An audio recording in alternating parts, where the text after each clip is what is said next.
వరంగల్ జిల్లాలోని ఐనవోలు ఆలయం జాతరకు సిద్ధమవుతోంది. భోగి పండుగ రోజు జాతర ప్రారంభమై ఉగాది వరకు కొనసాగనుంది.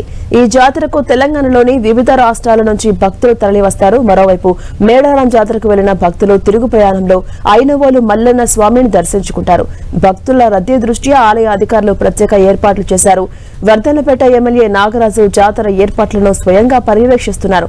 సామాన్యులే వీఐపీగా ట్రీట్ చేస్తూ క్యూ లైన్లను ఏర్పాటు చేస్తున్నామని చెబుతున్న వర్ధన్నపేట ఎమ్మెల్యే నాగరాజుతో మా special correspondent KK face to face ఇప్పుడు చూద్దాం. తెలంగాణలోనే అత్యంత ప్రతిష్టాత్మకమైనటువంటి జాతర గొల్ల కుర్మలకు సంబంధించినటువంటి జానపదుల జాతర ఐనవోలు జాతర. అలాంటి జాతర లోపల సామాన్యుడే వీఐపీగా సౌఖ్యమైన దర్శనం కోసం ఒక సమగ్ర ప్రణాళికతో వెళ్లేందుకు ప్రస్తుతం వర్ధన్నపేట ఎమ్మెల్యే కేఆర్ నాగరాజు మంత్రి కొండా సురేఖతో సమీక్ష సమావేశం నిర్వహించారు. ఈ జాతరకు ఏ రకంగా సిద్ధమైనారో ఒకసారి వారిని అడిగి తెలుసుకుందాం. సార్, ఇప్పటికీ సంక్రాంతితో స్టార్ట్ అయ్యేటువంటి గొల్ల కుర్మలకు సంబంధించినటువంటి జానపదుల జాతరకు ఎట్లా సిద్ధమయ్యారు?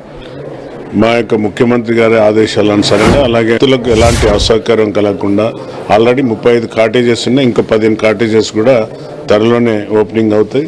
అంటే భక్తులకు వచ్చినా కూడా వారికి విడది ఉండే విధంగా అన్ని విధాలా కూడా వారికి సౌకర్యం కల్పించే విధంగా వాటర్, ఎలక్ట్రిసిటీ, ట్రాన్స్పోర్టేషన్, పోలీస్ బందోబస్తు ఇంపార్టెంట్ 4-5 వైటల్ కీ రోల్ ఉంటుంది.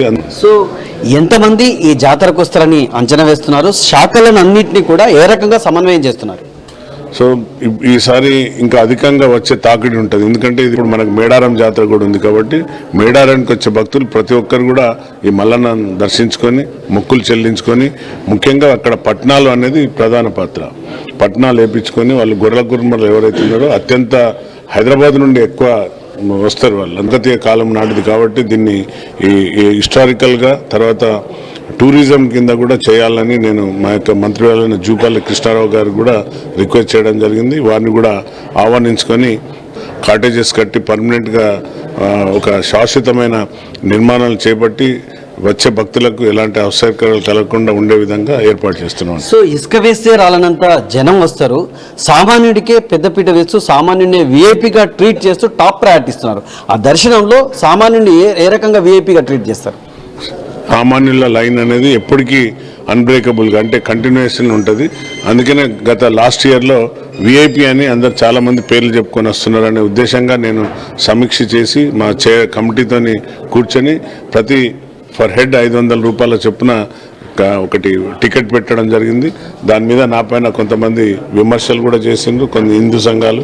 ఒకే పద్ధతిలో తీసుకుపోయే విధంగా విఐపి వచ్చినా కూడా సేమ్ ఈక్వల్ అయినా కూడా వారు ఆ క్యూ లైన్ నార్మల్ భక్తులకు ఈ లైన్కి వచ్చి అందరు కలిసిపోయే విధంగా ఏర్పాటు చేసినాం. సో తెలంగాణలోనే అత్యంత ప్రతిష్టాత్మకమైనటువంటి జాతర గొల్ల కుర్మలకు సంబంధించినటువంటి జానపదుల జాతర లోపల తెలంగాణ సంస్కృతి ఉట్టిపడే విధంగా సామాన్యుడే వీఐపీగా సాగే విధంగా జాతర లోపల సన్నద్ధమవుతున్నారు. జాతరను విజయవంతం చేయడం కోసం అంతా రెడీ అంటున్నారు ఎమ్మెల్యే నాగరాజు. కెమెరామెన్ సునీల్తో కేకే 10 టీవీ వరంగల్.